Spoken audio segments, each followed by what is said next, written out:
we're here with Luke for an interview about his novel, Sherlock Holmes and the Horror of Frankenstein. So the Vulture said in their article, I shit you not, Sherlock who? You know, Doctor Who, Sherlock, that's what they're talking about. You know. Did they? Vulture magazine, you know, they talked about you, and also BuzzFeed. BuzzFeed was all ablaze. They sent tweets through like Luke Coons hits another home run book, you know. So when you wrote this book, what was your inspiration? My inspiration was Horror Hammer Frankenstein meets Robert Downey Jr. Sherlock Holmes. It's glorious. Glorious. And it comes across. It does. Yeah. The pages just come to life with the shortness of Robert Downey Jr. and the graphicness of Hammer horror. Yeah. As you can see, I love the book because the pages are stuck together. I love this book. I want my TV. It's my TV. And I want it now. Hello. Luke. Okay, let's first How's thing it going? First. Good. First things first. I've already unboxed your thing. I recorded it, so I'll probably do highlights. So I'll probably add this later because I'm going to save this as archive. First things first. Is that your signature, or is that really the actor? Oh, it's the writer, Bonnie. I know the writer of Tron, and so it's her signature. No shit. So I can't open this box now because when I got the box, it was like it kind of had like, you know, it's kind of crinkled on top because, you know, when I shipped over here, I was like, I'm gonna open this, and I saw the top. I'm like, oh my god, is that the actor, or is that like Luke trying to mess with me? No. So now I know I can't open it now. You can open it if you want, but there is this nice little signature on top there. No. I can't open it, Luke. I can't. It's got a signature on it. It's not like electrical. Oh, and I recorded it live, but I felt so bad because you gave me genuine gifts. Like, you gave me this action figure, which is fucking awesome, and I appreciate it, but I already got it. I don't know if you did that on purpose or not. I didn't do it on purpose. Not at all. Because ironically, you know the one where I have the Boglin with the April O'Neil and yes, the Sailor Moon? This is that Batman. Oh shit. Yeah. Oh well. You got two of Oh, them. well, I'll keep it. It's my Luke Coons memento. So is this your favorite gummies? I was just wondering because I actually had one. It was an orange one. I do like them. It's a subtle Doctor Who reference because Tom Baker's Doctor always has jelly babies, so he's always like. So it's a popular British sweet, but also a huge part of Doctor Who canon. He's always like, "Would you like a jelly baby?"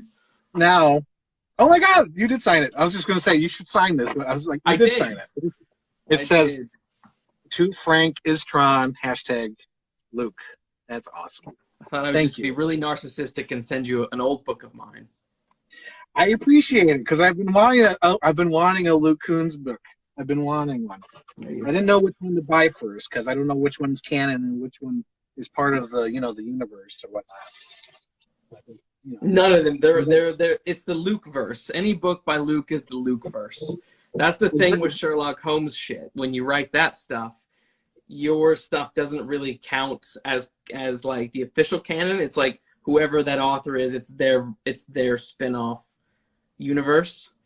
Mm-hmm. So it's the Luke verse.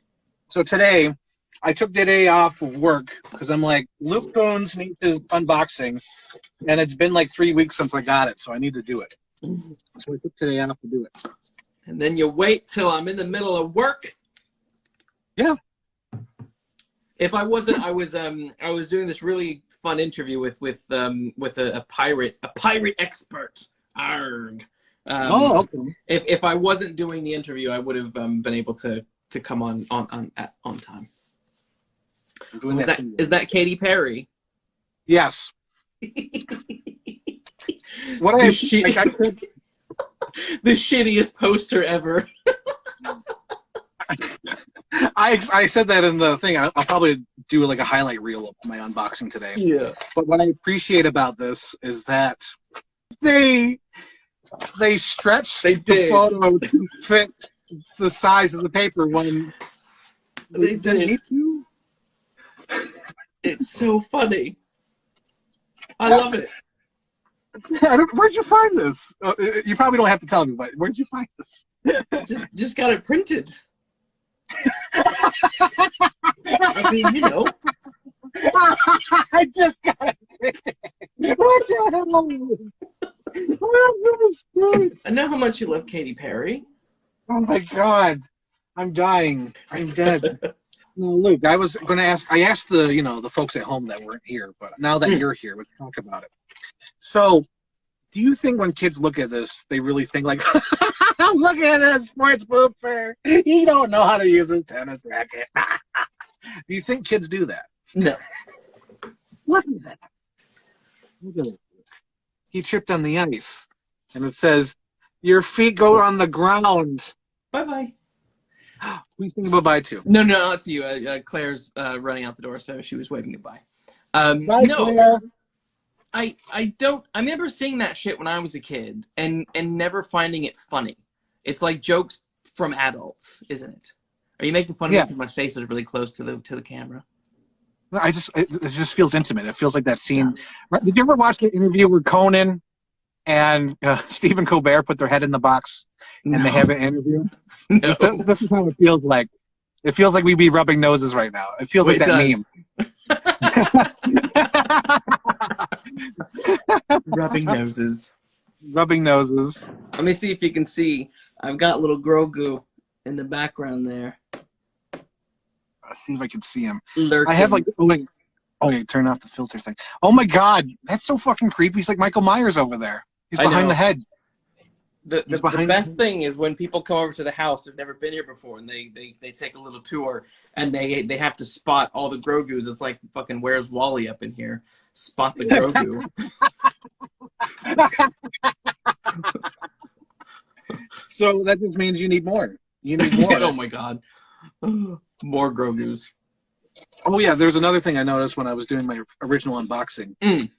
So they're advertising the movie Flash, right? They're saying, look at all these superpowers. But then they pictured the Flash from the TV show. Oh, that's weird. Yeah, and it makes me wonder, like, when you're an editor of a magazine and you're, like, going through it. Because it's not the only magazine that does this. A lot of magazines do that. Yeah. Where they do something weird like that, where it's like, no, that's not right. Where it's like, do you think the editor is just like, fuck it, it's Flash, go to print? I don't know, because it's interesting to me because I'm trying to think. I don't know how popular the CW Flash is here. Right. So, like, I don't know if that's. I guess you can purchase the DVDs here, but I don't know like what network that's on. So that's possibly why they didn't know that was the TV Flash and not the movie Flash. Maybe because clearly they have the movie Flash here, but they use that. It's weird because he's also with the Marvel people, so you're thinking like big proper superheroes, not TV superheroes. Right. Kids magazines are terrible. Yeah. Oh, don't worry, because there was I think it was you know how like Life magazine or like Time magazine do that special like issue where it's like horror movie issues. I was flipping through it as like a horror movie fan, and there's a Nightmare on Elm Street where it's Johnny Depp dressed as Freddy Krueger in a flashback. So that's the image, but the caption said Robert Englund as Freddy Krueger. I'm like, of all the images of Freddy Krueger, you use the one that's not Robert Englund, and yet you have the caption. So like, it's not only this magazine that does that kind of stuff; it's other magazines. So it's like, I don't get that. Like, that's weird. Like, don't you have somebody who's like, I'm a horror fan, and that's not right? Yeah. Or are they just afraid? Oh yeah, do you like the shirt I wore the special for your? I do like the Britney shirt. I do. Yeah. Britney was up there with the ones I was thinking of getting you a picture of, but I felt compelled, with Katie. Yes, Katie's the safe choice because I'm gonna like Katie. Mm-hmm. Yes. Yes. Okay, since now you're here, is there any questions like we should talk about, like topics we need to get out? What do we need to talk about? Well, Discuss.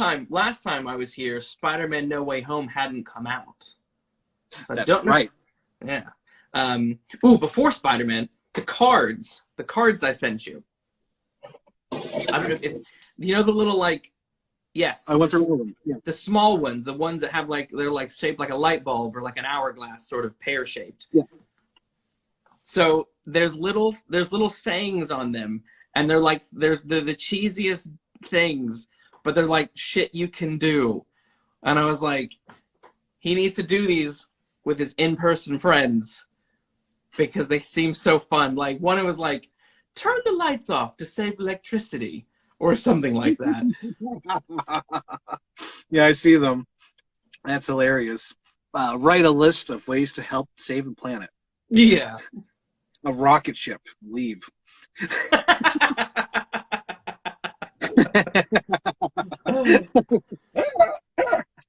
Okay, so yes, last time we were talking about the Spider-Man movie, the Yes. Spider-Man motion picture. Yes. So our prediction came right of the Andrew Garfield saving the day, Did. which I can't. The only thing is, it was too easy. Like it was like that. Yes. And I wish it was like slow motion, like Michael Yes. Bay, like. And then I guess he was dropping. I wish like things slowed down, and then they even play clips, like go all out, have flashbacks of Gwen falling, Yes. and then he catches her, and then have like that's it. You know, Yeah. that's good. Yeah. I agree. That would have been nice. They were playing it so safe though. They didn't. You could tell they didn't want to go that deep Yes. into it because they wanted it to be so. Because here's the thing with No Way Home is if you want to accept it as like part of the canon for Raimi and Andrew Garfield's universe, you can, Mhm. but at the same time, you don't have to at all. If you don't, they played it very safe with that. Yeah. And Because that would cause people to go check out the other one, and like they don't want that. yeah, because Even though everyone wants that now, they all want a Garfield movie. they do. Because what's interesting and what I guess is like maybe a problem is it's like, well, okay, if he goes and if he's cured all of these villains, when they return to their universe, what does that mean? Like, does that how does that work now? I made a joke about this, and someone took me seriously because I joked that kind of works. Yeah. So remember in Raimi Spider-Man where the thing goes up, he's like, Godspeed, Spider-Man. Yes. And then he jumps up. Like, at that moment, that millisecond, Goblin disappears into the other movie. And then he gets cured, right? Yep. He gets cured, Yep. and then he comes back, and then in the Raimi movie, it's canon because he goes, oh. Like later. Oh no. Like it's canon. It's completely canon. So that would be amazing. So how would it work for Dr. Octopus? He wakes up and he's drowning, or he Yes. He goes back and it's just like he's in heaven. Like he's like, oh, I'm cured, and then he goes back and he's like, oh, he's just drowning. Or I guess he turns good before at the end of the movie and he stops the stuff. So I guess it could be something with that. I guess. You just don't think about it. Just don't think about it. That's what the Marvel is. You don't think about it. But again, it's like with Lizard. Like the lizard catches Peter from falling, so it's like if that doesn't happen, does Peter just like fall and die? in the Amazing Spider-Man, because he's holding on to him, isn't he? Yeah. And I don't think I have that reversed, but yeah. So it's like, well, I don't know. And the thing I like about because I didn't watch Homecoming, I didn't watch Far From Home. Yeah, but I like at all. Yeah, at all. None of those. Didn't see him at all. Oh my god! So when I saw this one, that first 15 minutes gave me a headache because it was like a Scorsese movie, but like fast forward because I'm like, oh my god! And then I like how everything is retconned from the second movie, and then by the end of the movie, everything is retconned. None of it matters. I know. I mean, I don't like the MCU Spider-Man like at all. I think it's complete garbage. A lot of people like it. A lot of people like Tom Holland. He's so fucking annoying to me. And he never really struck me as Spider-Man. He's like this bratty little kid that Tony Stark gives a bunch of gadgets to, and he's Spider-Man because Tony Stark says he is.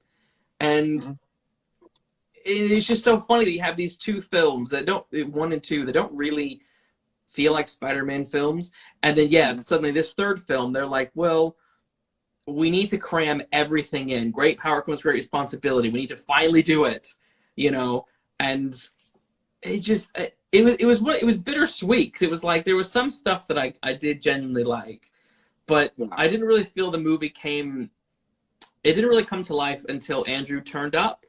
That isn't to say that I don't like the scenes with the villains, with the classic villains, because I do like those scenes, but I don't feel the film came to life until Andrew turned up, and then Toby, and then they did stuff.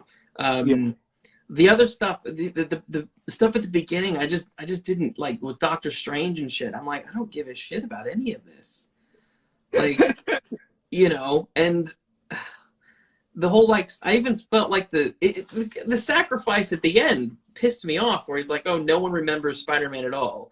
And it's like, you've literally done this so that you can set him up as finally being the Spider-Man that we know, this masked guy that no one knows who he is.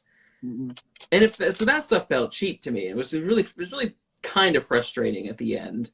I think there's a reason why they did that. I think that's I don't know if this is true or not, but I think it's behind the scenes stuff. Yeah. It's if Sony, I think they agreed to 3 movies. So if they want to go a different path with Spider-Man, they can. Oh, interesting. And keep Tom Holland. Oh, interesting. I think that's what it is. So they don't have to, because they don't own the rights to all that Tom Holland Spider-Man stuff, because it went to the MCU. So now they can still use the same actor, but go on a different path. Oh, that's interesting. Yeah, something like that. Something freaking weird. It's like a Halloween 3 or 4 kind of thing, where it's like it is, but not, Oh wow. Yeah. I wonder how that. I don't know if I would be or not. I would kind of be interested to see how they do a second one, but I feel MCU probably has its claws in too deep. I feel like they'll still. Yeah, they'll renew the contract or whatever it is. Maybe without Tony Stark being around, it can be less detached from that shit. Maybe. I don't know. Because I guess I'm quite harsh on Tom Holland, because I do find him just annoying as an individual. But it's like, could he be a better Spider-Man under different circumstances? Maybe. Possibly. Maybe. But the other thing, it didn't make sense. The other thing, doing a Mike's DeClosa here, the Venom symbiote, that little piece stays behind. Oh, yeah. Why? Yeah. Everything else fucking vanished. Why did this little black goo stay behind? It didn't make sense. But it made the audience hard. It did. They were, we're gonna get Venom. We're gonna get Venom. Oh yeah, we're gonna get Venom. That's what they did. What's also weird to me, though, is it's like, well, you already had this fucking stupid Tom Hardy Venom going on. Like, you might as well just make him in the same universe. Why are they not in the same universe? I like how Tom Hardy didn't do shit in the new universe. He just came at the bar and got drunk. It's like, so you're telling me there's a superhero team, this green. He's like, that's all he did. Meanwhile, Osborn's like, I'm glad you. It's like they're all mean and evil. Meanwhile, he's like, man, where am I? Yep. Well, it's because they fucked up Venom. He's not meant to be an anti-hero. He's not meant to be a Deadpool. But that's how they've set him up. So what do they do with it? What do you do if they bring him in? Also, Tom Hardy is probably like, I'm not doing it. They have to do an awkward sex scene in the third Venom movie. They have to. Because they'll be like, come on, Eddie. I'm not doing it, man. It'll be great. It'll be great. Maybe. And then the fourth one, they have baby Venom.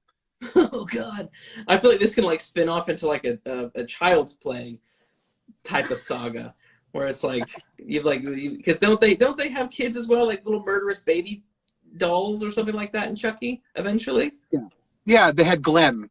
That's yes, Because it's the joke. Because it's either Glenn or Glenda. yes, Because that's he doesn't it. have privates because he's a baby doll. And he's like literally a doll because he doesn't have privates. Like his mom and dad do. Yeah, no, that's they should do that. But wait, where the hell does Morbius fit in?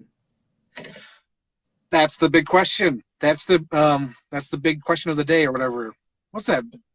There's a line in Amazing Spider-Man 2. Doesn't he say that? Isn't that the big popcorn of the day? Oh or some yes, shit? yeah. Well, I think he does say that's the question of the day, that's the question of the hour, or something like that. He does. Harry says something like that. Yeah, but where's that? Where's that take place? Because you got you have Tobey Maguire in the background. Yep. You got Michael Keaton playing Batman being arrested. Yes. But yeah, because then he must be. And then talk about Venom. Wait, no. If Michael Keaton is in it, then it's got to be the Birdman, whatever the fuck he is. Yeah, I was going to say Venom. Vulture. Vulture. That's it. So I don't know. That's weird. Yeah. Yeah, they did. I like how they pushed it back. Clearly, they're doing reshoots because I think Michael Keaton admitted that. He's like, I'm doing more Vulture shit. I was like, oh, okay, so reshoots. Okay. Yeah. My guess is that it will take place in Tom Holland's universe. Then this new version of Tom Holland's universe.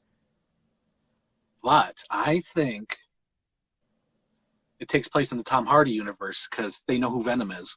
Because Jared Leto's like, I am Venom. Oh yeah, shit, yeah. Yeah. So is someone going to have had pictures taken of the three Spider-Men, and that's why there's a picture of Tobey Maguire's Spider-Man? You know what it is, dude. You know what it is. Someone took the poster from... Where the editor or whoever did the wall art didn't know what Spider-Man they were using. They thought it was Tom Holland. They used it on the wall. Or wait. Another possibility. Another possibility. Mm-hmm. Maybe Tobey Maguire's Spider-Man is like a movie in that universe. Oh my which God. is weird. It's so weird. It's so weird. Why are they doing this to us, Luke? They're making us think about the stupid shit when it's just goddamn Jared Leto playing fucking Dracula.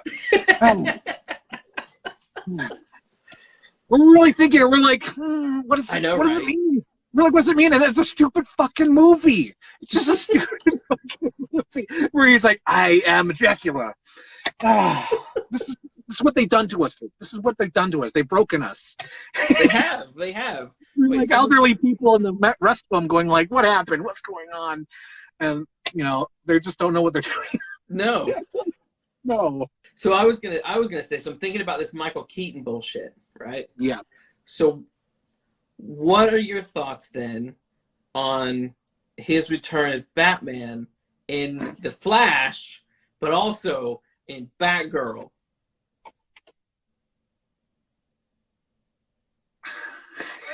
I don't know what DC is doing. I don't know what they're doing. And will they kill him? No. If he's meant to be, because it sounds like he's passing the baton in Batgirl. But they could be leading to a Batman Beyond. I would love that. Would you though? I would. Well, what's going on in their their DC universe and all that? I would. Yes. I love the idea of it. I don't know if I love the execution of it. Right, that's the thing. But yeah, I don't know what they're doing. I don't think they're going to kill him off, but I do think he's just going to be like a man. He's the new Alfred. He's the guy in the room with all the technical gadgets. Yes. Yeah, so he's the new what's his name? Michael Gough from the old movies. Yes, but if I he's think he'll still be- fit enough to be walking around town in that suit, They have a stuntman. I don't know if you've seen the suit. oh, They I have. know it's a stunt man. I know it's a stunt man. I'm talking like the Yeah, character. I'm answering the question. Yes, he's still in the suit, but it's a stuntman doing it. It's going to be that goofy thing where he'll be like an old man, and then he goes, "Oh, it'll be like Yoda. Remember Yoda in Revenge of the Sith? He's like all, he goes out there, and then he turns into like a CGI creature, so little Michael Keaton will go out there, and then like, oh, and jump and flip around, and after the fight, he does the close-up. This old man, Keaton. I wonder if they're going so bad that it's going to be like a deep fake of his mouth or something, where they're like, fuck it, we'll just CGI his mouth. I wouldn't be surprised because they did that with the new Bond film. Really? Yeah, so I apparently this is like, instead of having like, they do like CGI masks now. That's right, because they did that in Logan, where like they had like a huge close-up of freaking Hugh Jackman driving, but it's not even him driving; it's the stuntman driving. Yes, and it's like right here, like the camera's like right in his face, where it could easily been Hugh Jackman, but it's the stuntman. Yeah, so that is a thing now. That is a thing. They probably will do that. There probably will be, because like they're gonna do it with the new Indiana Jones movie. It's gonna be hilarious. Oh my god. I don't know why they still kept with Harrison Ford. My dream in 2011 was to have not a reboot of Indiana Jones. It's still adventures. The old ones still count. But you have one that takes place before all of them. And it's Bradley fucking Cooper and Rachel McAdams. You got them. You have them on some fun adventure. It'd be amazing, especially now because Bradley Cooper, like he's at that point now where he's finally hit that high mark of what it should be. Because like it took a long time. I'll say it. It took him forever. He's been like working for like 20, 30 years. It's like, but now he's there, man. He's like top tier. He's like freaking WWE champion now. It took him forever. Of all of the, do you have a favorite or like pinnacle like sequel reboot to date? Because I now have one. I know what the perfect sequel reboot is now, and it's like my dream one. Like I want to do like one that like something that's actually come out that's been like this was the perfect way to do a sequel reboot, or not reboot, but revival, like sequel revival. Yeah, revival. Yeah. I kind of want to say, because I always think about it when I think about this. I think Creed. Oh, that's Creed. Yeah. That's a good one. That's a good one. Creed. I wouldn't say Halloween. No, like Halloween Kills I like, but not Halloween. That 2018 one. No, too fan servicey at the end. Didn't like that. Jurassic World, silly, but no. Scream. I love Scream. Yeah. But it's fan service. Right. That's the thing. Right. So you have to actually make a great sequel, reboot kind of thing, but pay respect to the old one. And I think Creed's the only one, unless you have one. What is yours? I have one. I have one now, and I think it's my favorite. But it's not a movie. It's a TV show. Okay. And it's Dexter New Blood. Really? You like that? Yes. I loved it. Okay. I loved Good. it.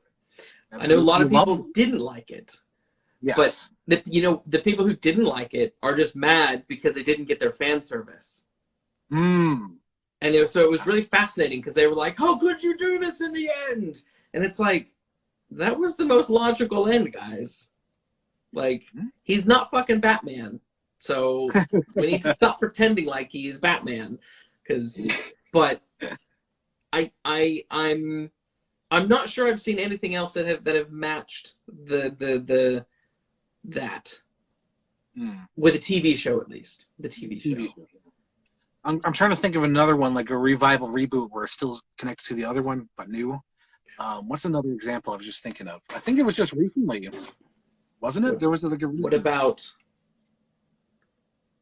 Oh, Blade Runner. That was a good one. That's a good. That was very good. Yeah. That one actually, I like. What do you call it? When Rachel showed up as CGI young Rachel, tears, cried. Yes. Couldn't believe You know what? People said she looked bad. I thought she looked really good. She looked really good. She looked really good.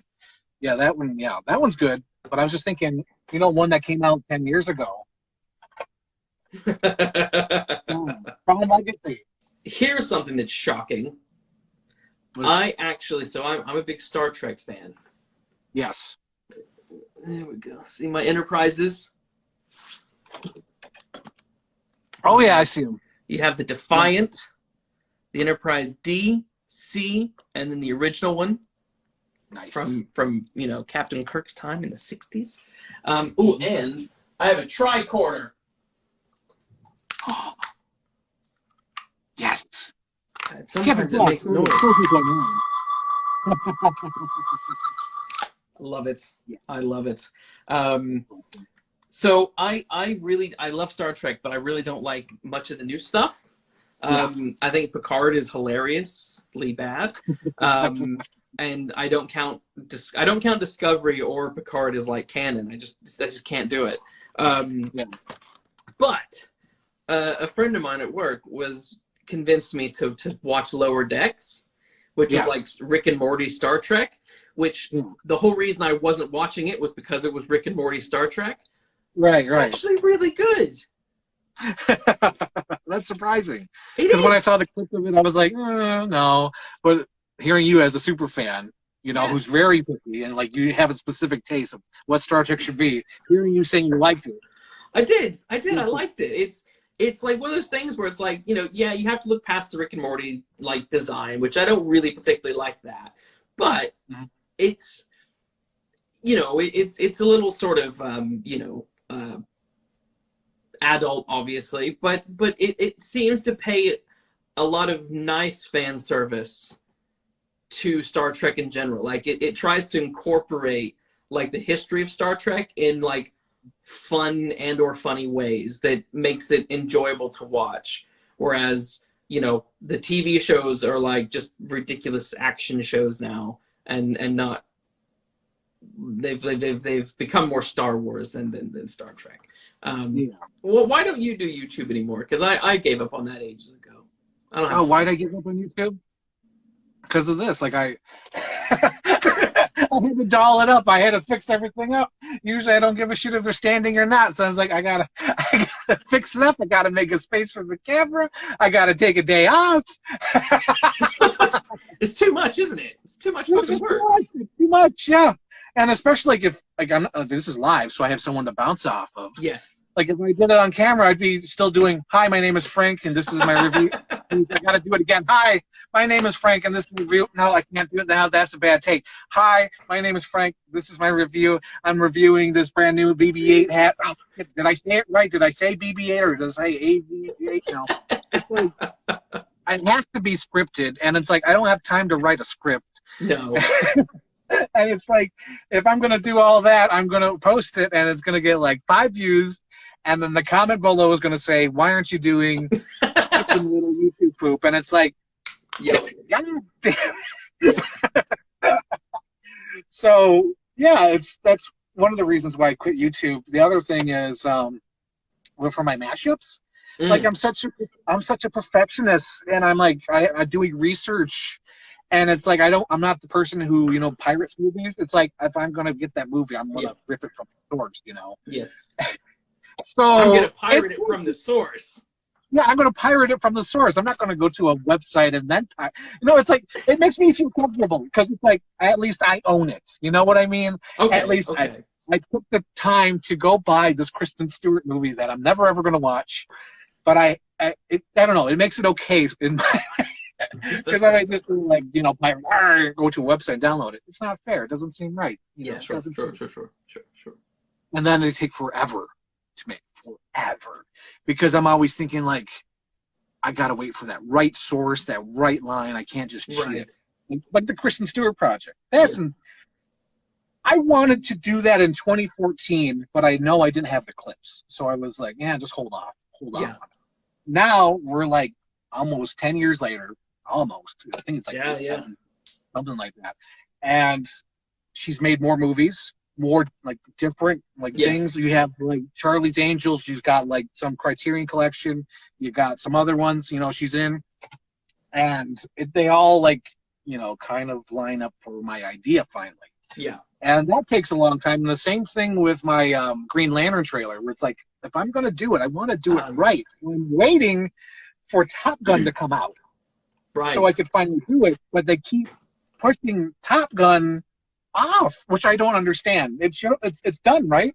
The movie's done. I forgot. In my head, I thought it must have come out and come and gone. No, Tom Cruise is like holding it. He's like holding it hostage. I don't know why. Yeah, why? That's so weird. That's a weird movie to hold back because it's Top Gun. Like, yeah, he's holding on to it. It's like it's held back so much. I think it's being pushed to 2023. That's how held hostage it is. But isn't that going to like now clash with like Mission Impossible 40 that he's doing or something? Like, yeah, because he pushed both of those back to next year for some reason. I don't know why. I think he really wants the audience to show up, and meanwhile they did for Spider-Man, so maybe he's kicking himself in the pants like, oh, geez, yeah, the audience is there. I think that's the thing. Like for certain films, pandemic or not, certain films people will turn up for. They're not going to turn up for fucking Tenet by Chris Nolan's film. We give a shit about that. But they're going to turn up for stupid Spider-Man. They're going to turn up for Top Gun. They're going to turn up for James Bond. Like, James Bond being postponed as many years as it was it a year and a half, 2 years? That didn't need to be postponed. No. And it makes me sad that no one wanted it either for streaming services. They're like, no. Well, I mean, did you see it? No. Okay, well, if you see it... They would say. No! No. If you ever see it, you'll know why no one wanted it. Because it's so dumb.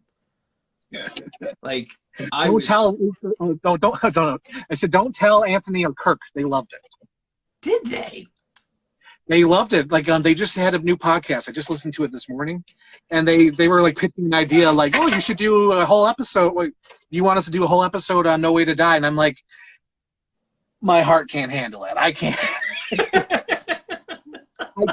I can't. Like, you guys can talk about it and then like move on to a different movie, but it's like if you're gonna have a whole episode, and it's like I can't. It's not a James Bond film. It's not a James Bond film. I don't know what it is, but it's not a James Bond film.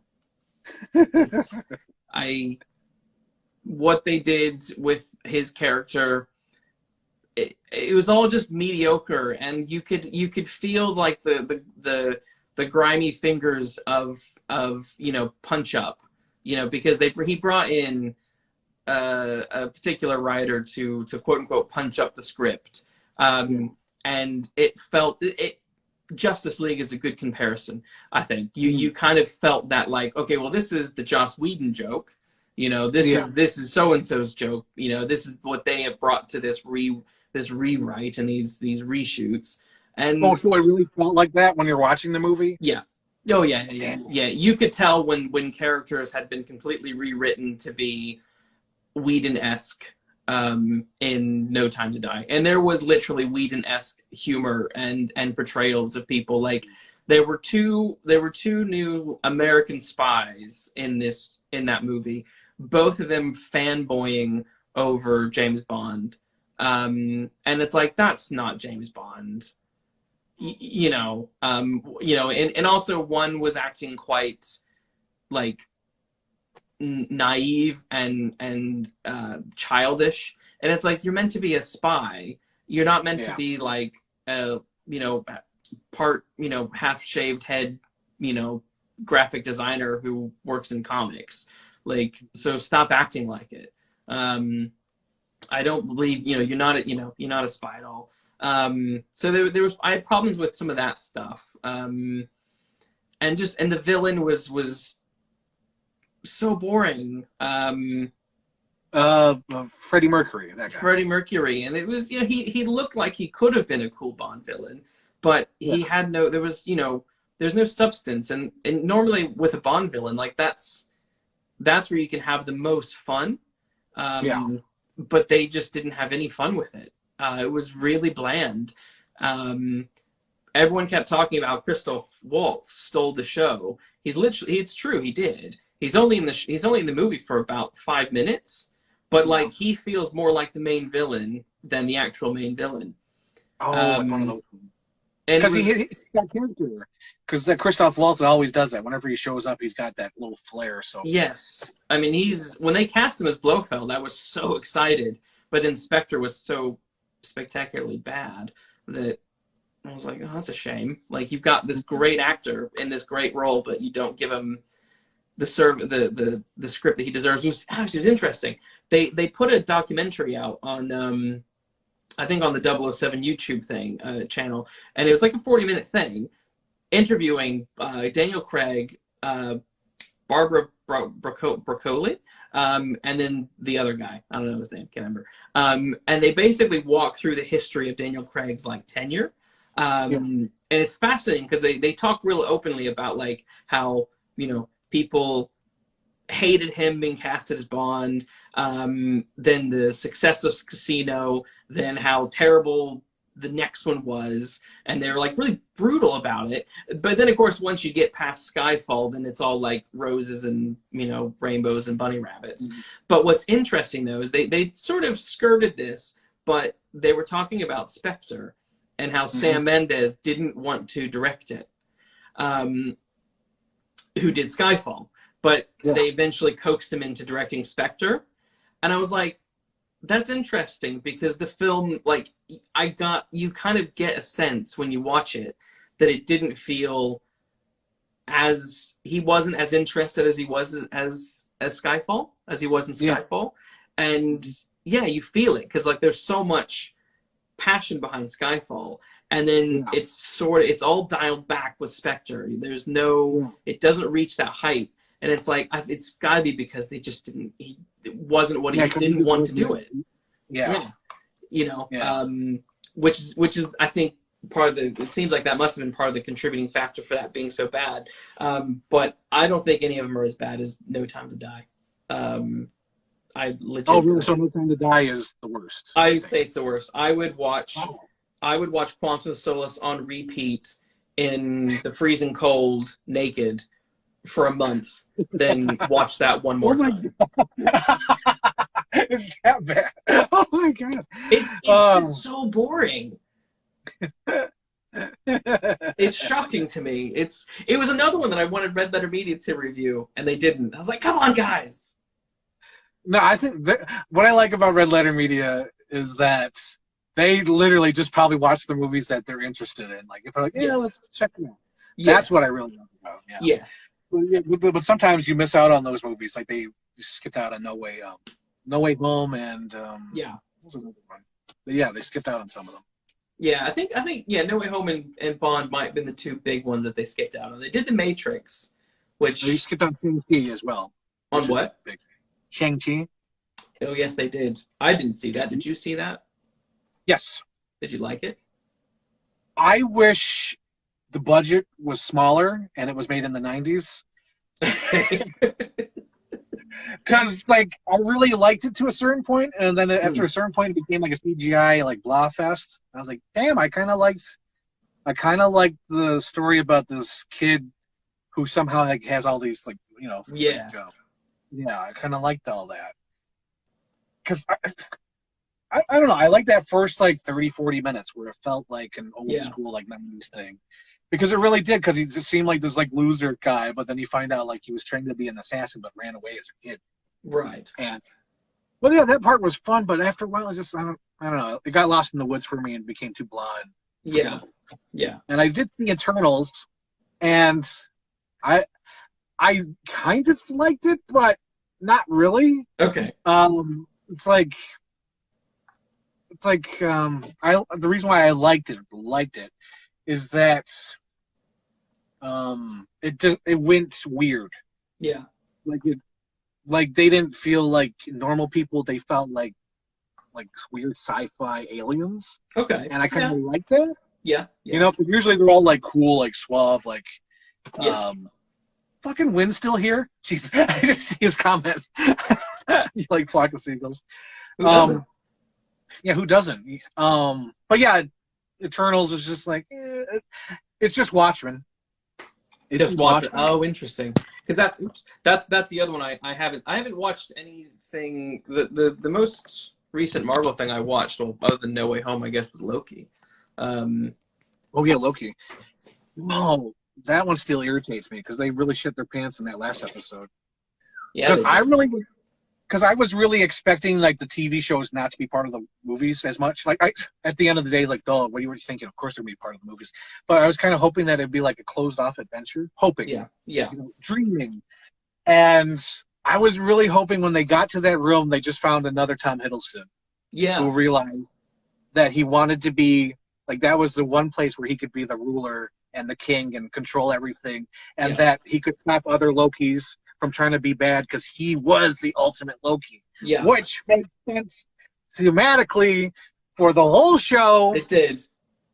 And then when they get there, it's just some guy you've never seen before, and he's acting all weird and kooky like a Johnny Depp performance, kind of weird. And that's it. Yep. It's so dumb. And I didn't like it. It wasn't a good payoff.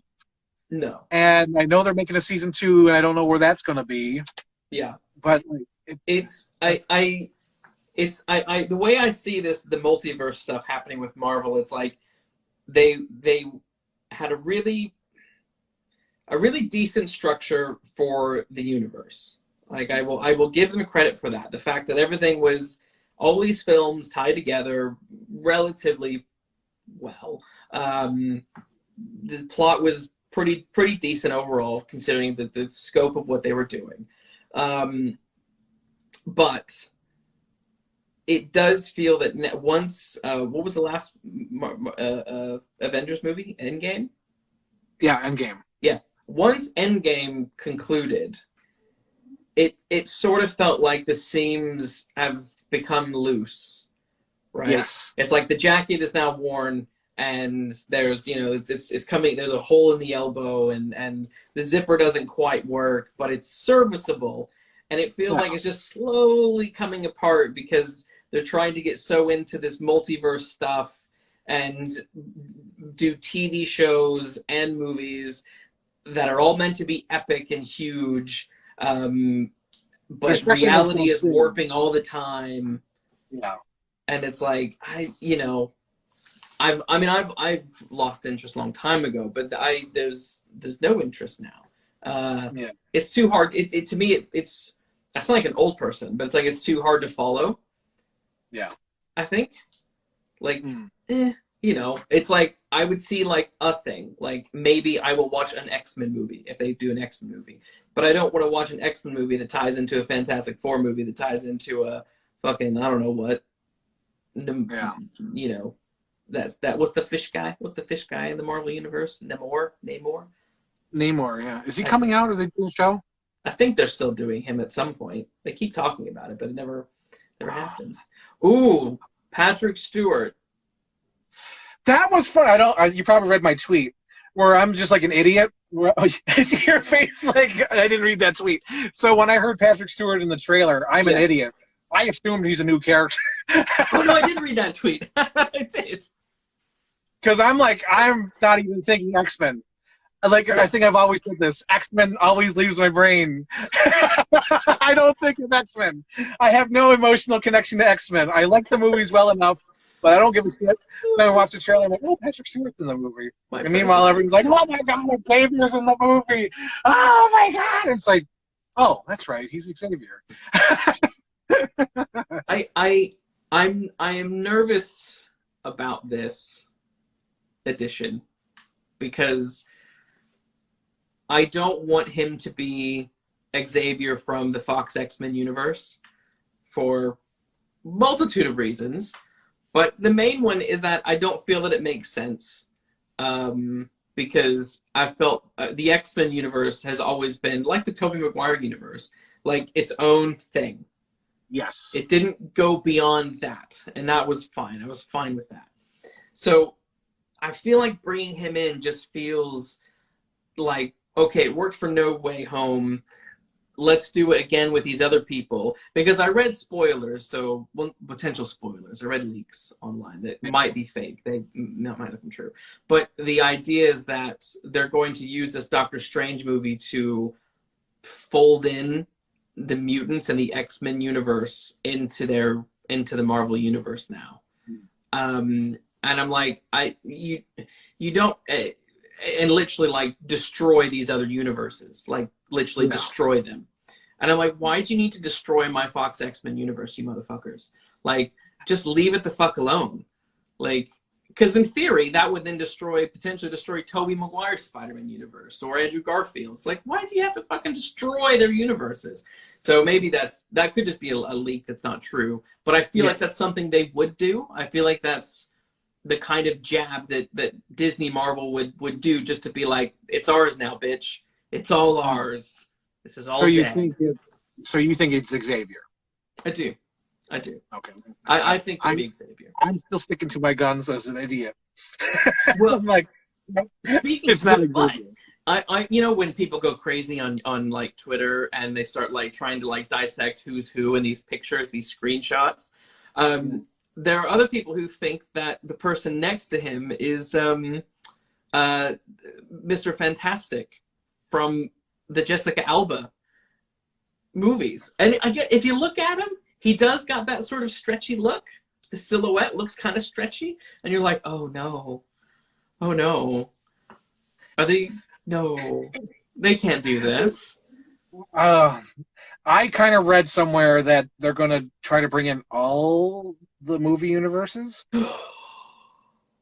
Like, what I read is that they even want to have like Thomas Jane Punisher in like a War Machine kind of thing with the Punisher symbol on it in the front from his universe, and then have like the Fantastic Four people show up, and probably some X-Men people. I'm not sure. Yeah. But I did hear that I think they even hinted Blade might show up. Oh wow. I was like, yeah, they really want to have like people show up for like little cameos, which is possible. Yeah. You know, like, because they might just like pop in front of a green screen and just film in front of like, you know, like act like they're talking to people. You know? Yeah. That would be embarrassing, but probably will happen. And I know go on. there's going to be a cameo in it from the poster, the Doctor Strange poster. They show the shield to Captain Carter. So Peggy Carter might show up as... You still there, Luke? What? Luke? Yes. Luke? I'm here. Okay, you're still there. Because you froze up on my end. Okay. Okay, so Captain Carter might show up in the movie, so that might be Peggy Carter all Yes. fluffed up. And what drives me nuts about Peggy Carter, about Captain Carter bullshit, is it's like no one gave two shits about Peggy Carter until she became an animated Hulk of a lady, right? Like, she was cool when she was just Secret Agent Carter, and she was cool when she was in her own fucking TV show called Agent Carter that no one gave a shit about. And now all of a sudden, well, I liked it. Yes, a few of us. I loved season one. Season one was great. It was. Season two, they shit the bed. They did. Like, it became some weird sci-fi thing, and I was like, I don't like this, because I think they were trying to tie it to Agents of S.H.I.E.L.D. or whatever. Probably. Because I think whatever the alien symbiote, whatever the hell it was in season two, I think was later on in what's the hell? S.H.I.E.L.D. show, whatever. Yeah. And I think they tried to like do like a cross promotion thing of, it's the same thing that they're dealing with, and I hated that in season two.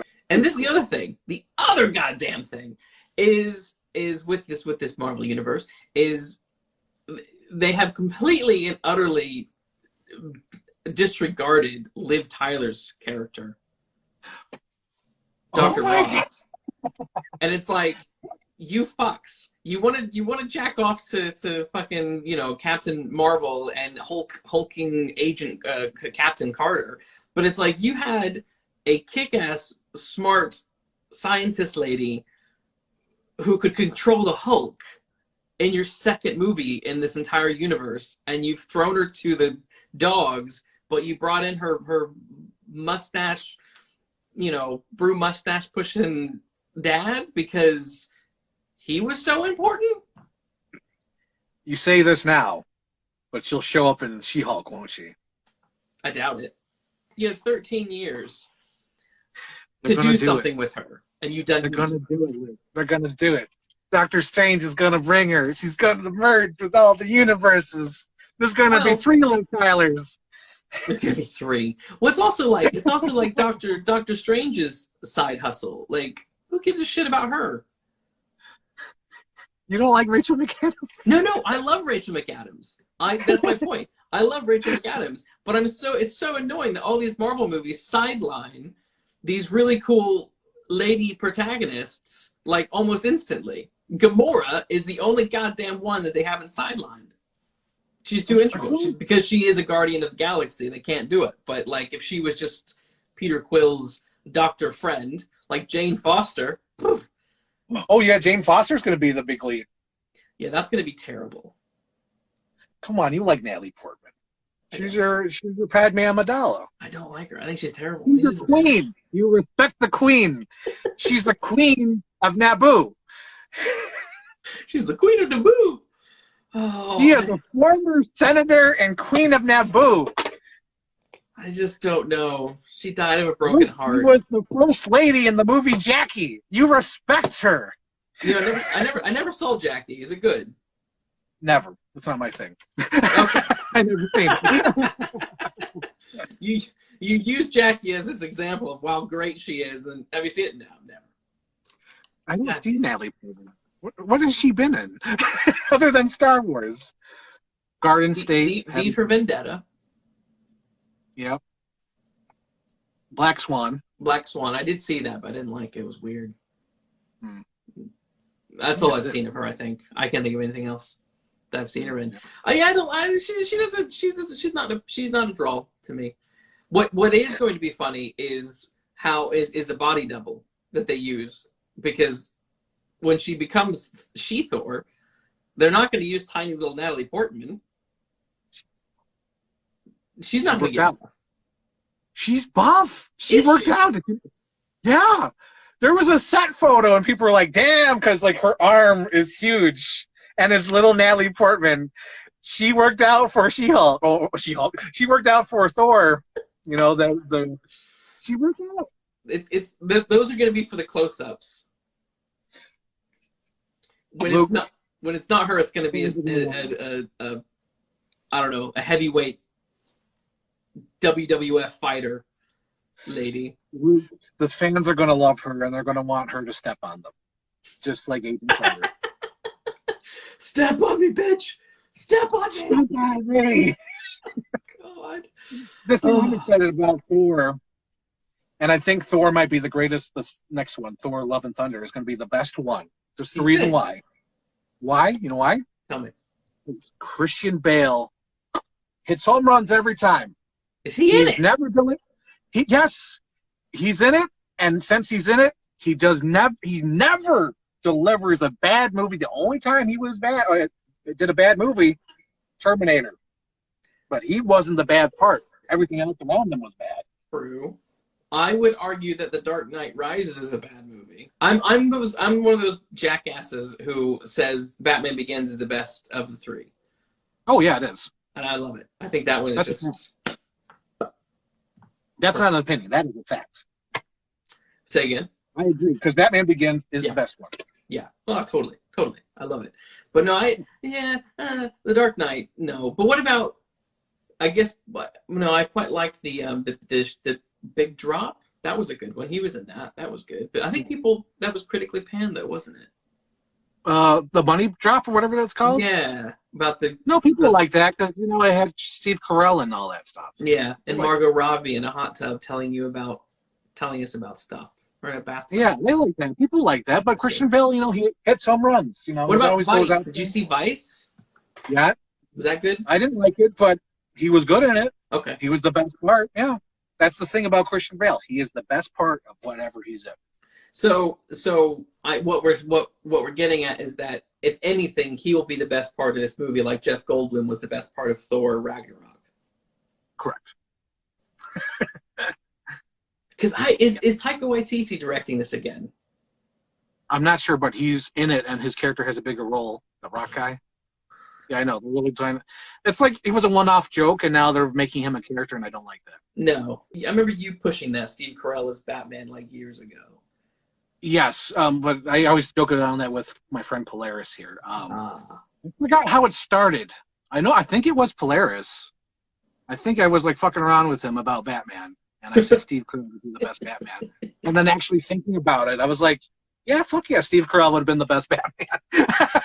He could have. Because, he's a goofball, in real life, and then, because you could do that with his movie, going You off could. subject, but like his Bruce Wayne could be like freaking like Chevy Chase, like buffoon kind of like Adam West kind of comedy, and then his Batman could be fucking serious, like legitimately serious. I could see Steve Carell doing that. He can do it, and like he might be a little short, but that doesn't matter because he doesn't hunch over and look like he's like crouching all the time and be really awesome.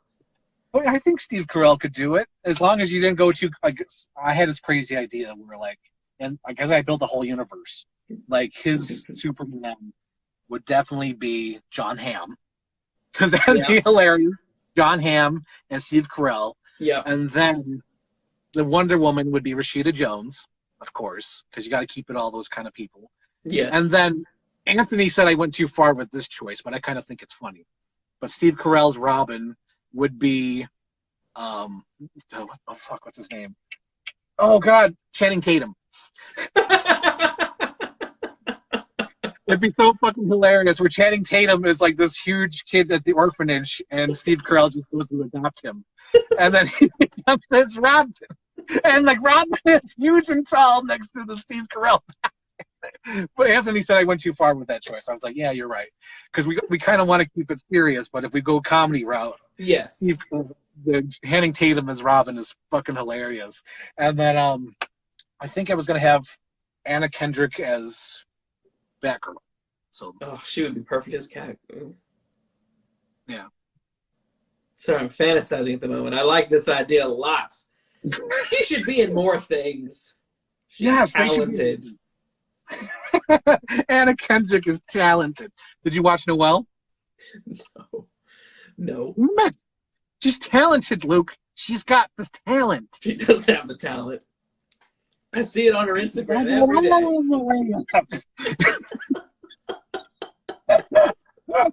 Oh God! I would watch this. I would watch this Steve Carell Batman. That would be funny. But you would not want to necessarily make it funny.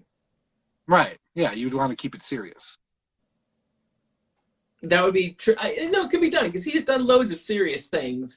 You just kind of forget about it for a second, and then you realize that he has done lots of serious stuff. Because he did that movie Foxcatcher was really serious. Yeah, I watched Halloween for the first time like maybe 3 years ago. That's right. Because you shared that clip on Instagram, and I was like, "Goddamn kids, what are they doing?" Oh yes, that scene. I was just so bored. I didn't get it. I don't like it. Halloween is boring to me.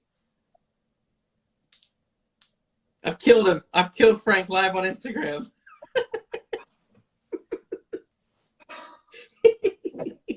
I get it. Well, but here's the thing. I get it, but it hurts. It's not that I'm not saying that the concept is bad, but like the movie is 2 hours long and it could probably be 30 minutes. What? It's 2 hours? Isn't it? The first Halloween? Maybe it's shorter than that. And it just felt like oh my God, Luke. How could you? How could you? Let's see, how long is it? Okay, oh God, it's 1 hour and 30 minutes. Okay, you could probably trim it down to 45 minutes. Yeah, that's what Rob Zombie did. Did he? Here's what he did. So he put all that stupid Rob Zombie crap in the first hour and 30 minutes, and then the last 40 minutes is a sped up remake of the John Carpenter movie. Oh my God. Because he's like, oh shit, I have to do my John Carpenter part. So that last 40 minutes of the Rob Zombie movie is basically a sped up version of the entire John Carpenter movie. Because the first hour or so is all that stupid Rob Zombie shit. Oh, I didn't know that. I've never seen it. I've only seen the first one now. And no. I probably will not watch the others. I don't watch the Rob Zombie one. You probably won't like it, but I'm just saying it's kind of been done because funny. The Rob Zombie part, like his movie, is like that first hour is all his stupid crap. The origin of young Michael, and then that last 40 minutes or so is a sped up version of the John Carpenter movie. Oh, jeez. Was his movie then like a complete like remake or something. I don't. The dark, gritty reboot. It was they kind of did that in the 2000s. Like I think the first one to do the dark, gritty reboot Yes. was I think Leatherface. Oh my God, Luke! Oh my God! Oh my God! You know, okay. Oh my God! Since we're talking about this, oh my Yes. God! So all these movies have been doing the the revival. Yes. You know, it's been 20 years. It's the revival. Let's get Yeah. this going. Let's have the nostalgia. Yeah. Next year, 2023, will What be is it? 20 years. 20 years since the gritty reboot.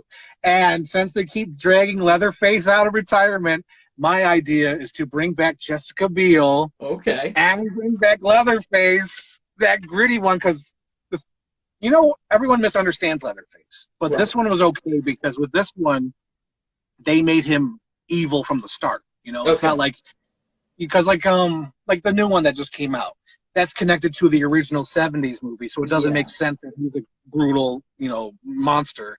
Doesn't make sense. Yeah. But with this one, if you're It making a works. sequel to the brutal monster Yes. with Jessica Biel, it makes sense. And since next year is the 20th anniversary, I think it would be so cool to have like a modern nostalgia reboot of a reboot. That'd be so cool. It's But I gonna. know they're not going to do it Life is gonna get so like weirdly meta when because they start doing that.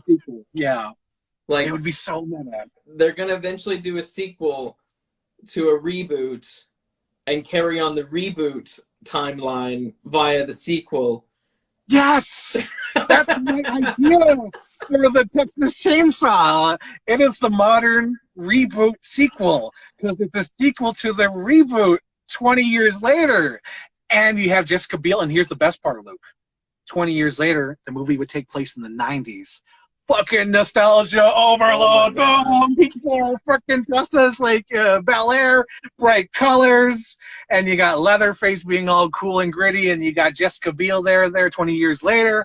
It'll be great. And then you can have like cameos by other people. It'll be so much fun. I This can is see real. it. I can see it. I can see it. And then you can have like freaking play 90 songs. We'll take a page yeah. from Captain Marvel. We'll take a page from Captain Marvel and Ugh. play I'm Just a Girl, and like he's chasing you with the awesome. A brilliant idea. I have several things I still want to talk to you about, but I gotta pee real quick. So talk to the one person in the thing. I'll be back in like 30 seconds. Now the next thing is going to be, how terrible will the new Jurassic World be? Oh, it's gonna be shit, but I'll love it.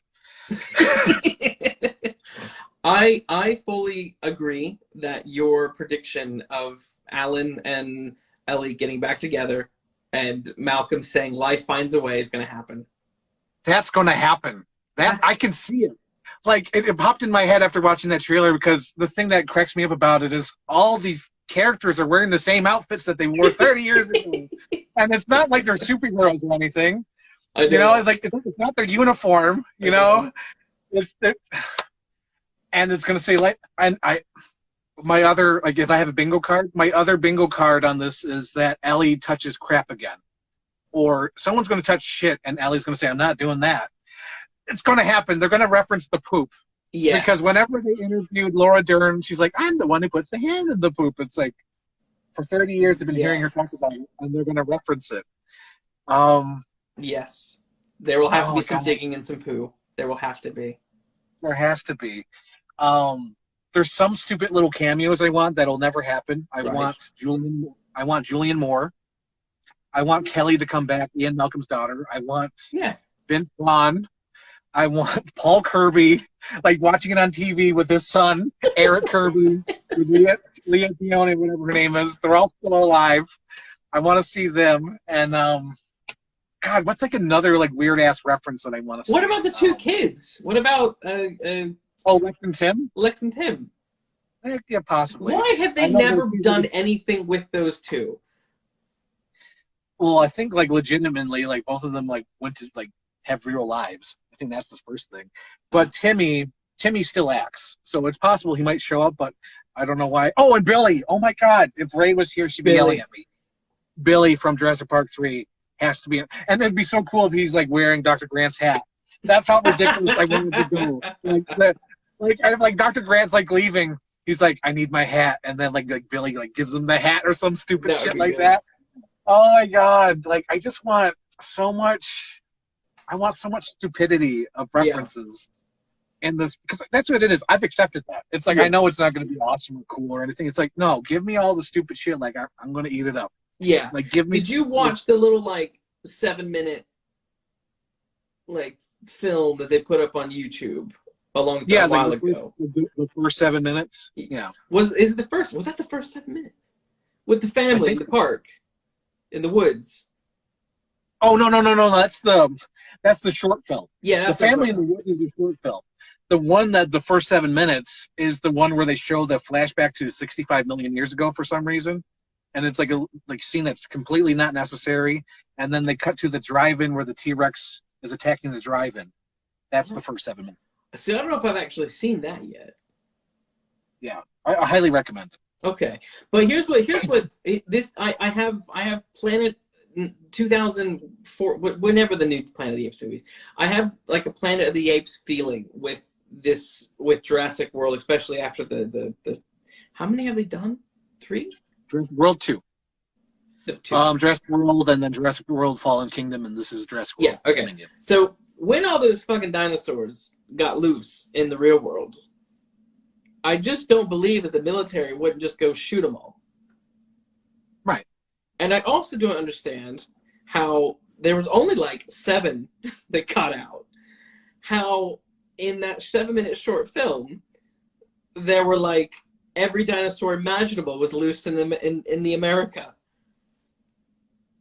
I mean, there was more than 7, obviously, but like she let out a bunch of dinosaurs, but like. No, I'm just saying in that short film, I thought there was only maybe 2 or 3.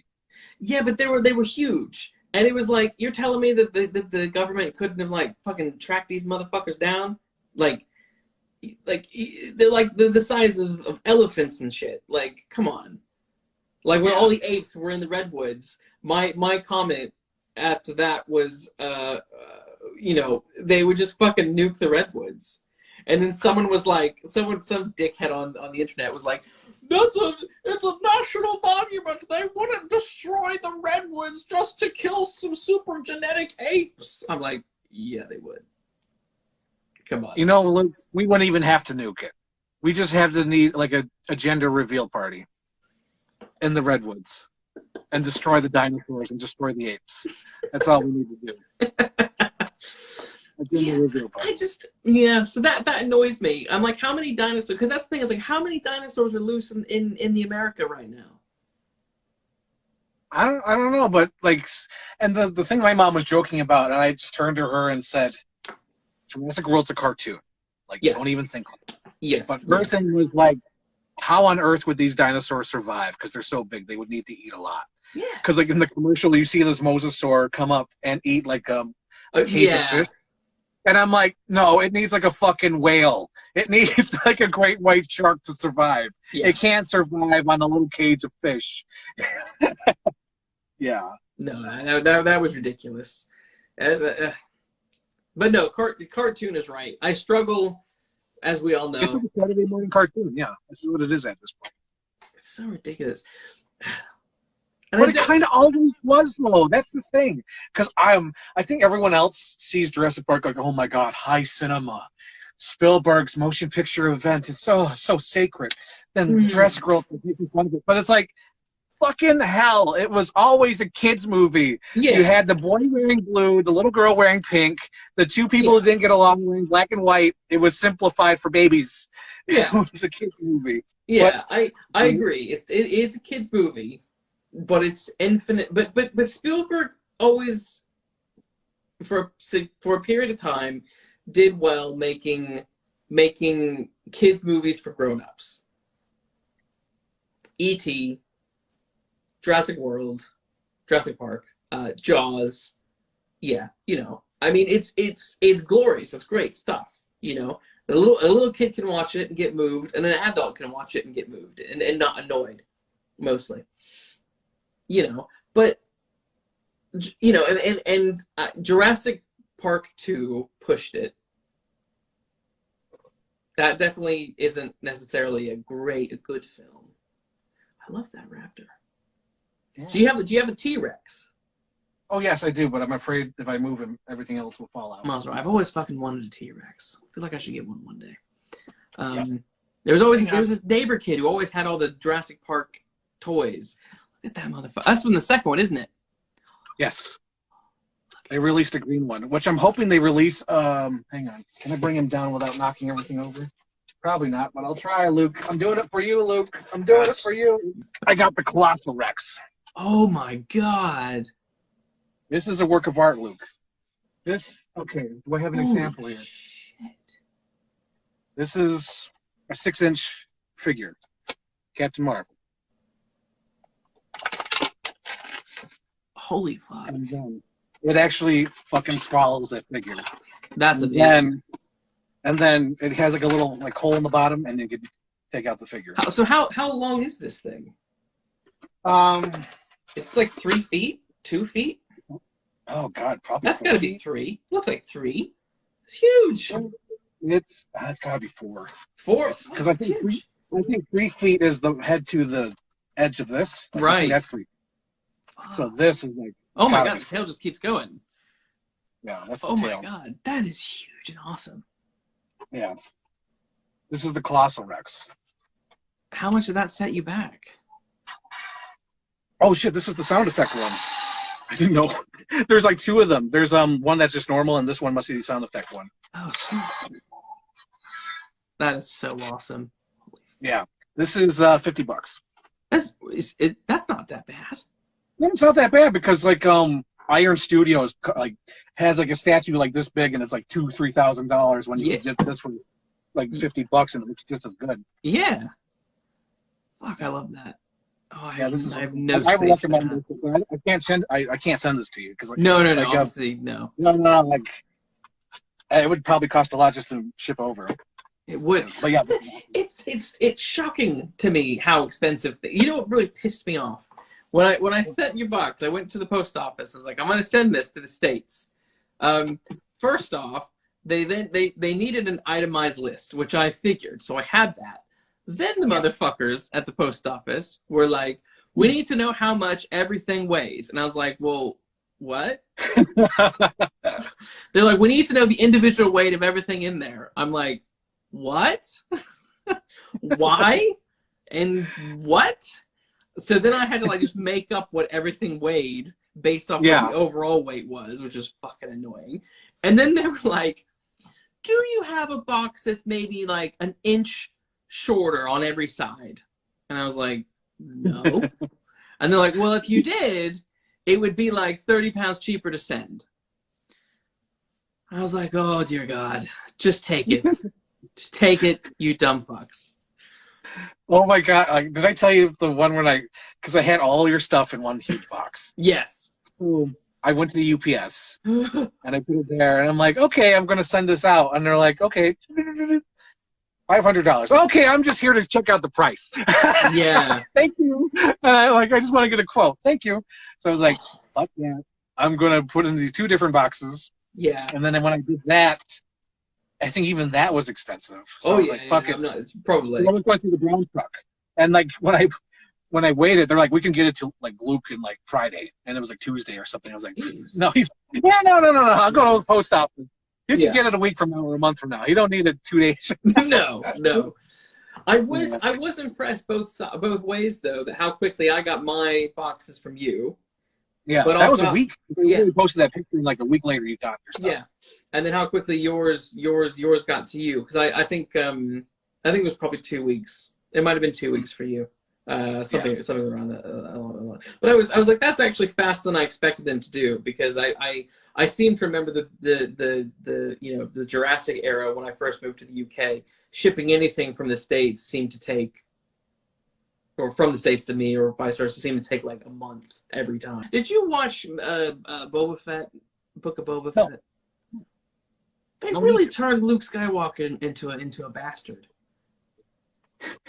Oh, okay. I'll admit I watched a YouTube highlight reel of him training Grogu. Yeah. I just wanted to, because I wanted that as a reference screen grab of Yeah. little Grogu with the little chainmail and the lightsaber. Yeah. Because I find that hilarious. Yes. Because like you have to either choose to be shot at and treated like garbage, or be loved and kissed and hugged every day of your life by Right. the Mandalorian. Who are you gonna choose? Right.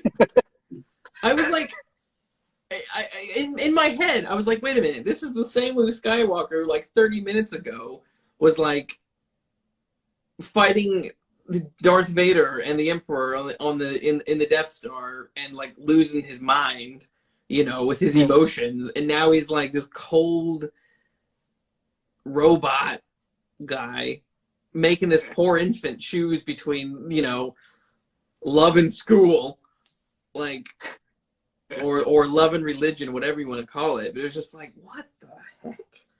Of course Grogu's going to pick the Mandalorian. Jesus Christ. Right? The freaking guy hugged him and held him and played with him like every day and treated him like a human being. Right? Like as an equal. He's like, come on, baby, let's go. And baby has to walk with him. It's like he's not, you know, treating him like shit. Yeah. I was surprised by that. The only thing, I don't like it, but I guess the justification is that I guess it makes sense as to why he's such a dick in the sequel trilogy. I don't know about the sequel trilogy, Luke. I've literally closed the door. Oh yeah. It does not exist. Well, see, here's the thing. Does I not was exist. hoping. There was no sequel trilogy. I was hoping that his inclusion in Mandalorian / Book of Boba was going to like kind of ignore the sequel trilogy, but they like leaned into it heavily in this one. I was like, oh no. Yep. So now I have to not accept Book of Boba and Mandalorian. I mean, Book of Boba Fett was terrible. But that's another story. It was very shoddy, very shoddy. Don't recommend but it. like the sequel trilogy is like I put that to bed. I'm not going to touch it. It's gone. Yeah. Oh, meanwhile, Phoebe and like Ray Skywalker back Yeah, here, Ray but behind you. Oh, Her not name is Ray not behind Ray you. Skywalker. God damn it. No, it's Ray Skywalker. Give her a shot.